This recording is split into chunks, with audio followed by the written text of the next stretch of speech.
Hello students, आज मैं आपको बताने वाला हूँ सजीव और निर्जीव में अंतर। प्रकृति में तीन तरह की वस्तुएं जीव विज्ञान के अनुसार पाई जाती हैं। पहला सजीव वस्तुएं, दूसरा निर्जीव वस्तुएं, तीसरा मृत वस्तुएं। सजीवों के लक्षण के विषय में आप पिछले टर्म पर जान चुके हैं। आज हम उन्हीं लक्षणों के अनुसार ये समझेंगे कि सजीव और निर्जीव में उन लक्षणों में क्या परिवर्तन पाए जाते हैं। कॉमन कॉन्सेप्ट से सामान्य आदमी यह सोच लेता है कि जो सजीव है उसमें श्वसन क्रिया होती है, वह चलता फिरता है, वह भोजन करता है, उसमें फीलिंग्स होती हैं, वह अनुभव करता है, उसे दुख दर्द होता है, यह सब बातें होती हैं। लेकिन एक बायोलॉजिस्ट इन्हीं बातों का गहन अध्ययन करते हुए इन सब बातों में कौन सी बातें पूर्णतः स्पष्ट रूप से पाई जाती हैं, पूर्णतः नहीं पाई जाती हैं, ये बात क्लियर किया जाता है। आइए हम लोग एक एक टॉपिक पर ये समझते चलें कि सजीव के वो लक्षण किस प्रकार के होते हैं, निर्जीव में वह लक्षण होता ही नहीं।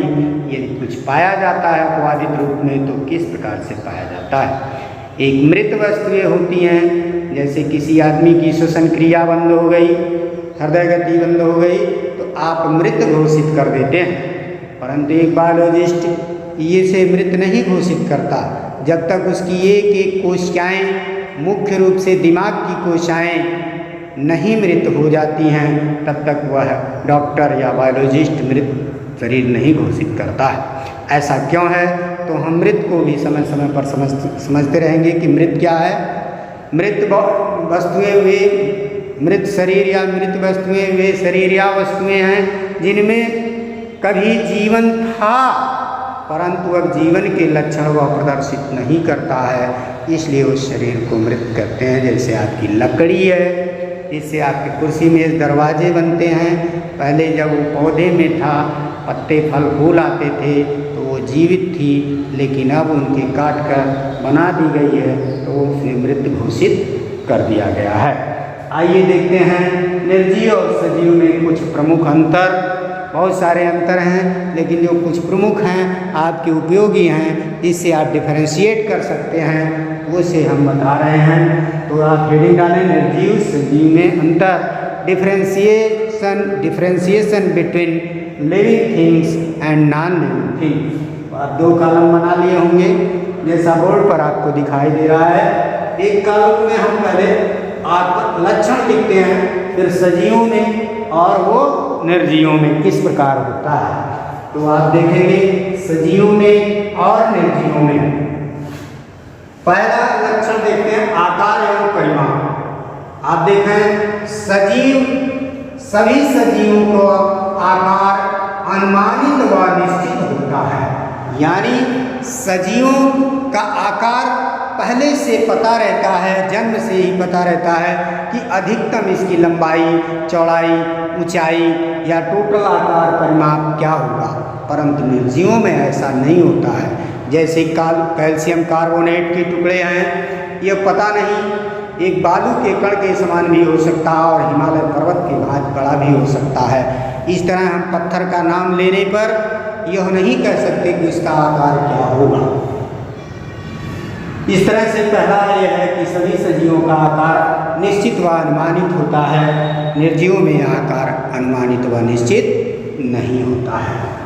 दूसरा संरचना के विषय में हम समझेंगे डिटेल से, विस्तार से।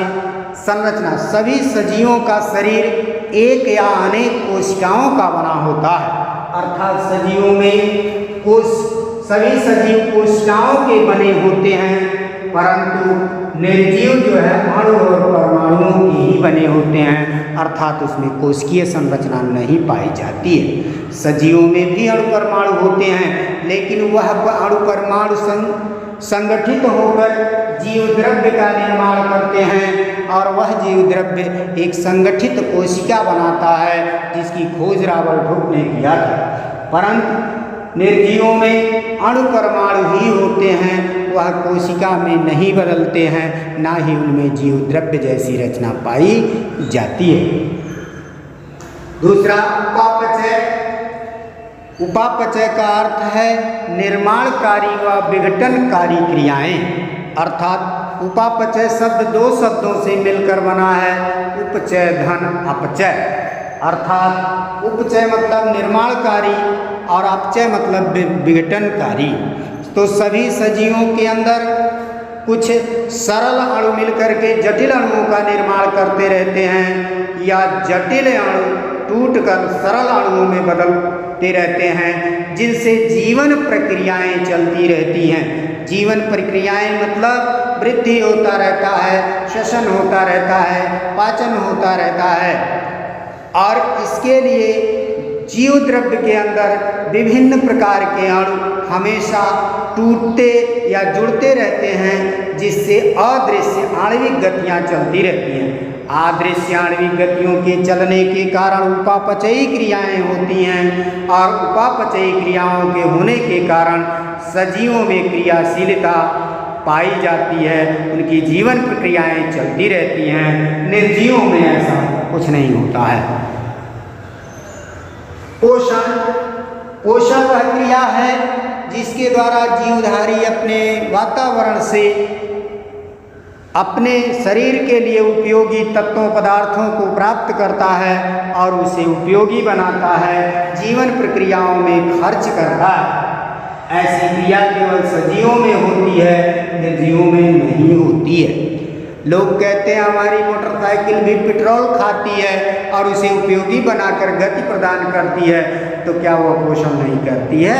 अपवादित रूप से कहा जा सकता है, लेकिन उस पोषण क्रिया में किसी एंजाइम का एक्शन नहीं होता है और किसी जो है श्वसन पाचन जैसी क्रियाएं नहीं होती हैं।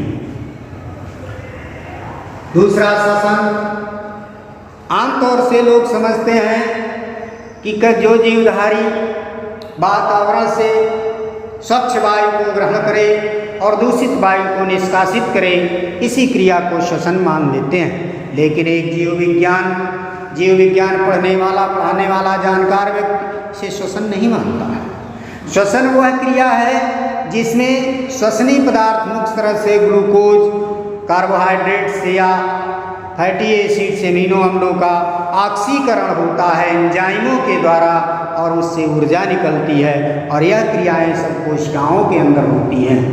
यानी श्वसन वह क्रिया है जिसमें भोजन पदार्थों का ऑक्सीकरण एंजाइमों के द्वारा होता है और शरीर के कार्यों के लिए ऊर्जा मिलती है, इस क्रिया को श्वसन कहते हैं। यह केवल सजीवों में होता है। तो अब आप अपवाद के स्वरूप में कह सकते हैं हमारी मोटरसाइकिल भी तो पेट्रोल लेती है, एरियल से स्वच्छ वायु लेती है, सलेंसर से दूषित वायु धुआं निकालती है और उपयोगी कार्य के लिए ऊर्जा बना लेती है, तो क्या वह श्वसन नहीं करती है? बात तो सही है। श्वसन में हम भी स्वच्छ वायु लेते हैं, भोजन पदार्थ को जलाते हैं और दूषित वायु बाहर निकालते हैं, ऊर्जा मिलती है, सब कार्य तो वही है। परंतु वह दहन द्वारा होता है, ईंधनों का तीव्र ऑक्सीकरण होता है और ऊष्मा प्रकाश के रूप में ऊर्जा मिलती है। जबकि श्वसन क्रिया सजीवों में एंजाइमों द्वारा धीरे धीरे भोजन का ऑक्सीकरण होता है, ऊर्जा मिलती है। जबकि वही क्रिया निर्जीवों में दहन द्वारा ईंधनों का तीव्र ऑक्सीकरण होता है और ऊष्मा और प्रकाश के रूप में ऊर्जा मिलती है। इस प्रकार दोनों में श्वसन में हम अंतर कर सकते हैं। छठा है वृद्धि। सभी सजीव आंतरिक रूप से बढ़ते हैं और एक बार उनमें वृद्धि हो गई तो वे फिर छोटे नहीं होंगे। यानी सजीवों की वृद्धि आंतरिक अस्थायी होती है, जबकि निर्जीवों की वृद्धि बाह्य और उत्परिवर्तनीय होती है। बाह्य का जैसे पृथ्वी के अंदर बलुआ पत्थर बनते रहते हैं, एक कण पर दूसरा कण, दूसरे कण पर तीसरा कण, तीसरे पर चिपकते चिपकते छोटे कण बड़े बड़े पत्थर और पहाड़ का रूप ले लेते हैं। ये भी तो वृद्धि है। वृद्धि का मतलब आकार भार में वृद्धि, तो बढ़ तो रहा है, तो क्या उसे सजीव कह देंगे? नहीं, क्योंकि वो बाह्य वृद्धि हो रही है, अंदर से नहीं हो रहा है। दूसरी बात, कुछ लोग कहते हैं कि भाई हमने घर में मैजिक बाल लाया, पानी में डाल दिया, छोटा बाल फूल के बड़ा हो गया। अब वो सजीव है, क्या वृद्धि करेगा? नहीं। फिर हम मैजिक बाल को निकाल कर सुखा दें, फिर वापस हो जाएगा, यानी रिवर्सिबल हो गया, उत्परिवर्तनीय हो गया, वो निर्जीव है। सजीव के जो वृद्धि है वहाँ आंतरिक और अस्थायी होती है, निर्जीवों की जो वृद्धि है वह बाह्य और उत्परिवर्तनीय होती है, यानी बाहर से कड़ा कर उस पर चिपकते हैं और वृद्धि को फिर वापस लाकर उसी आकार में, जैसे पानी सोख करके लकड़ी फूल गई, सुखा दिए, फिर छोटी हो गई, तो ये होती है गतियाँ।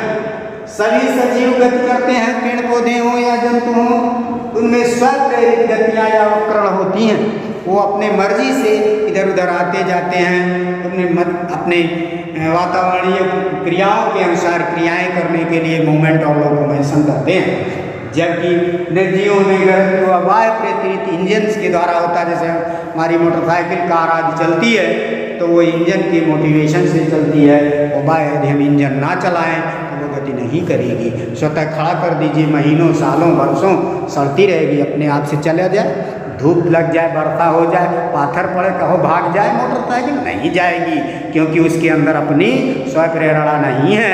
हमारे अंदर स्वप्रेरणा है, अन्य जीवों के अंदर स्वप्रेरणा है। पौधे भी प्रकाश की ओर ही डालियां बढ़ाते हैं, उनके अंदर स्वप्रेरणा है। जड़ें जल के तलाश में भूमि में ही वृद्धि करती हैं। जड़ को निकाल गमला तिरछा कर दीजिए, जल बाहर पैरेलल आ गया, कुछ दिन के बाद फिर भूमि की ओर बढ़ जाता है। भाई क्यों है? क्योंकि उसमें स्वप्रेरण गति है, वो सजीव है, इसलिए उसमें स्वप्रेरण गति है। तीसरा जीवन चक्र, सभी सजीव का जन्म होता है और उसकी मृत्यु होती है। सभी सजीव का जन्म होता है और उसकी मृत्यु होती है। इसी साइकिल को, इसी कंप्लीटिंग को हम जीवन चक्र कहते हैं। बताइए कोई निर्जीव पदार्थ है जिसका जन्म और मृत्यु होती है? अरे कुछ लोग तो कहते हैं, खगोल शास्त्री कहते हैं हमारी पृथ्वी का भी जीवन निश्चित है, इतने साल पहले बनी है, इतने साल में इसे नष्ट हो जाएगी, तो कहते हैं। लेकिन ये जो है सजीवों का जन्म पाते हैं और उनकी मृत्यु होती है।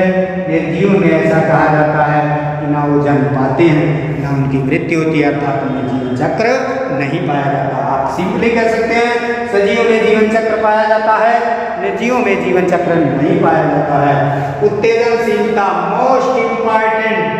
सजीव के निर्धारण के लिए किसी अपने मित्र को चकोटी काटिए, पिंच कीजिए, वो तुरंत सिकुड़ करके भागेगा, कहेगा वे क्या कर रहा है, ठीक है। लेकिन किसी लकड़ी को, किसी जो है आप पत्थर को चकोटी काटिए, ईंटे को चकोटी काटिए, टच कीजिए, पिंच होइए, क्या वो बोलेगा आपको या भागने का प्रयास करेगा? नहीं। अब कुछ बच्चे कहेंगे पौधे तो कहते हैं सजीव है, तो वो कैसे? सर देखिए छुई मुई की पत्तियाँ छू देने पर मुरझा जाती हैं, कैसियोटोरा यानी चकवड़ की पत्तियाँ सूर्य डूबने पर बंद हो जाती हैं। और जनरली हम लोग बहुत से कहते आए हैं कि मध्य रात्रि को पेड़ सोते हैं, ऐसे मध्य रात्रि में पेड़ की डालियाँ नहीं हिलाना चाहिए, तो ये कहावत है। लेकिन ये भी जान लीजिए कि पौधे भी कुछ न कुछ उत्तेजनशीलता प्रदर्शित करते हैं, उनका प्रदर्शन हम देख नहीं पाते, छुई हुई कैसियोटोरा जैसे पौधों की पत्तियों में देख पाते हैं। तो इससे यह प्रमाणित होता है कि यहाँ उनमें उत्तेजनशीलता पाई जाती है, किसी भी निर्जीव में उत्तेजनशीलता नहीं पाई जाती है। बच्चों, उत्तेजनशीलता का अर्थ तो समझ में आ गया होगा कि वातावरणीय परिवर्तन, आघात व्याघात आदि से बचने के लिए वो अपना मोशन करते हैं। अनुकूलन, कोई भी सजीव जहाँ रहता है अपने आसपास के वातावरणीय परिस्थितियों में रहने योग्य बनता है, रहने योग्य बनता है। बच्चों, यदि कोई भी बॉडी अपने वातावरण के अनुसार अपने आदत, स्वभाव, संरचना आदि में परिवर्तन नहीं करता है तो उसे हम सजीव नहीं कहेंगे, क्योंकि कहा जाएगा उसमें अनुकूलन नहीं पाया जाता। अनुकूलन का सीधा अर्थ है प्रत्येक सजीव में अपने बदलते वातावरणीय परिस्थितियों के अनुसार अस्थायी रूप से आदत, व्यवहार, संरचना में परिवर्तन अनुकूलन कहलाता है। यह सजीवों में होता है, निर्जीवों में नहीं होता है। हम तो बच्चों को ताना मारते हैं, देखो इस समय शिक्षा ग्रहण करने का वातावरण है, यदि शिक्षा की तरफ आप उन्मुख होकर के शिक्षा नहीं ग्रहण करते हैं तो बच्चों आपको ताना मारते हैं कि भाई देखो आपकी उत्तेजनशीलता अनुकूलन क्षमता नहीं है, तो आप सजीव कहलाने के हकदार नहीं हैं, क्योंकि ये सजीव का मुख्य लक्षण है। व्यक्तित्व किसी भी जीव का संपूर्ण शरीर एक इकाई की तरह काम करता है। अगर उसके शरीर के कुछ अंग प्रत्यंग को अलग कर दो तो क्या वह सजीव रह जाएगा? मृत हो जाएगा। जबकि निर्जीव में ऐसा नहीं होता है। ईटा तोड़ के आधा कर दो तब वो दही को जोड़ दो, ईटा का काम करेगा। पत्थर को गढ़ मोड़ कर बना दो, शंकर जी वो भी पत्थर हैं। उसी को तोड़ करके रेगुलर से रेलवे लाइन की पटरी के नीचे बिठा दो, वो भी पत्थर है। ऐसा कुछ नहीं होता है। जन्म, सभी जीव जनन यानी अपने समान संतति उत्पन्न करने की क्षमता को जनन कहते हैं। तो सभी सजीव ऐसा करते हैं, निर्जीवों में ऐसा कुछ नहीं होता है। तो बच्चों जनन, अनुकूलनशीलता, उत्तेजनशीलता, जीवन चक्र, संरचना, उपापचय, ये ऐसे कैरेक्टर्स हैं जो सजीवों में होते हैं परंतु निर्जीवों में नहीं होते हैं। कुछ अपवाद के साथ पोषण, श्वसन, वृद्धि और गतियाँ कही जाती हैं जिनमें एक विशेष होता है, सजीवों में, निर्जीवों में इसका विशेष प्रारूप होता है।